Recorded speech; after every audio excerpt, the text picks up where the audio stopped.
Good Thursday evening. I'm certified meteorologist Nick Kelly checking in on this 4th of July of 2019. Hopefully everybody had a good Independence Day. We had to start things off today, though, with Mother Nature providing a little fireworks of her own during the morning hours. Some of you had to deal with some morning rain and some scattered thunderstorms. Everybody trended toward at least a quiet afternoon and evening overall. The thing is, can we keep things nice? On the flip side, can we still keep things hot and humid also as we go through the rest of the holiday weekend? We'll see if we can answer that question as we roll along.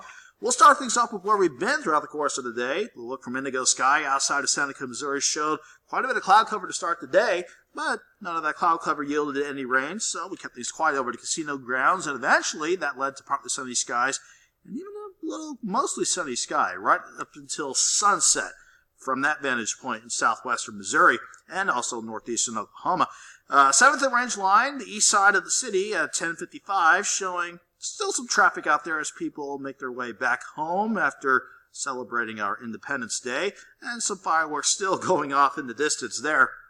We had a high of 89, so definitely a warm and muggy day. At the very least, we were still technically below normal, but it's still pretty mild, if not warm, and muggy for this 4th of July. And certainly that's how we felt this morning, with lows around 72. No official rain in the rain bucket today, but we may have a chance to add to that tally as we head into your Friday. 79 in Joplin before the 11 o'clock hour, though, with the dew point of 73. Still makes it feel muggy. It also makes it feel like it's 82 degrees outside. At least we have that south breeze pretty light at about 8 miles per hour. Still, it's that south breeze that's keeping everybody mainly close to the 80-degree mark, if not the upper 70s, as we venture closer to the top of the 11 o'clock hour. And again, you factor in those dew points, it makes it feel like we're at least in the lower, if not middle 80s. Thankfully, the actual temperature, will continue to drop off throughout the course of the night. I'm anticipating overnight lows dropping off to about 73. Once we hit sunrise, everybody will actually have a quiet start to the morning. I'll say most of you, but it wouldn't surprise me if Mother Nature tried to pop up just a rogue shower or storm to start the morning out. I think our chances for pop-up storms, more numerous, will be ramping up as we head into the afternoon, as we start noon around 85.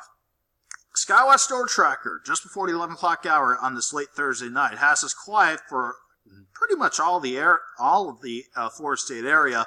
With that said, there is a complex of storms that I've been keeping an eye on the southeast sides of Kansas City and even clipping areas north of the Harry-Truman Reservoir, let's say Clinton, Henry County, and even close to Whiteman Air Force Base once you work south of Odessa.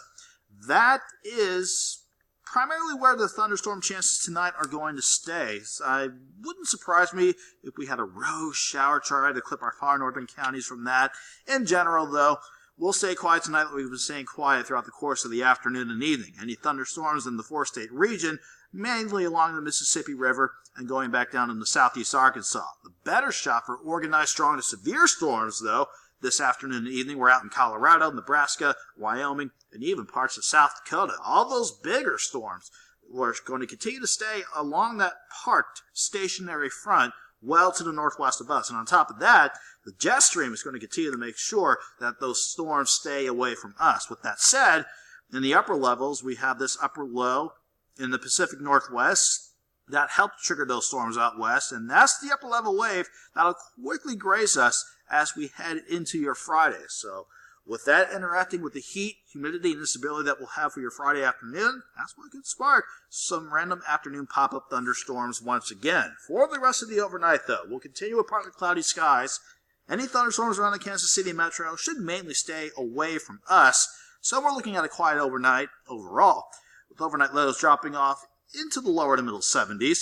Then we'll be back into the mid-80s by lunchtime, and then afternoon highs will peak out at least at 90 degrees. If you see a little bit more in the way of sun, though, you could actually hit 91, 92 degrees before we see some of those random pop-up thunderstorms fire up again. If you get caught underneath one of those, nothing strong or severe expected, but they'll be quite efficient rainmakers that could knock temperatures down 10 degrees or so. 73 to start your day, 85 by noon. We'll have afternoon highs around 90, but keep in mind the humidity. If it doesn't result in rain or thunderstorms for you, it'll make it feel like it's between 96 and 102 degrees, definitely close to triple digits if you're closer to 91 or 92 for your Friday afternoon. Then once we get past sunset, we'll be quieting things down as we roll into your Saturday morning. Again, those feels like temperatures, we need to stress that because, again, if that heat and humidity doesn't lead to any pop-up thunderstorm chances in your neck of the woods, we'll have temperatures feeling like the lower to middle 70s in the morning to maybe the middle to upper 90s on the Missouri side, and many spots close to 100 degrees, again, for what it'll feel like against the skin as we head into your Friday afternoon. Quick look at the jet stream setup before we roll into 7-day forecast shows. Not much change in the overall setup at the jet stream level. That upper ridge, while not solidly having a grip on top of us, it still dominates our forecast. So that will keep us hot and humid through the rest of the holiday weekend, and even as we head into Monday. And any waves riding along the jet will mean random pop-up thunderstorm chances each and every day, mainly during the afternoon and early evening. So nothing too crazy. This is what we usually see during parts of the summer. But this is a key change that I'm noting as we head into the middle of next week and certainly by the end of next week. That upper level ridge begins to strengthen. That pushes the jet stream farther to the north, and that leads to a decrease in our thunderstorm chances. On the other hand, though, it will definitely ensure that we go into the lower, if not middle 90s, especially by the middle part to the latter part of next week. So that ensures the summer feel sticks around over the next several days. 90 for your Friday, Saturday, near 90 for your Sunday again. Partly sunny skies, hot and humid, some random pop-up thunderstorm chances each and every day. 91 on Monday, then as those thunderstorm chances taper off to eventually mostly sunny skies by Thursday, it will definitely be hot and humid with highs staying in the lower, if not middle 90s for some of you.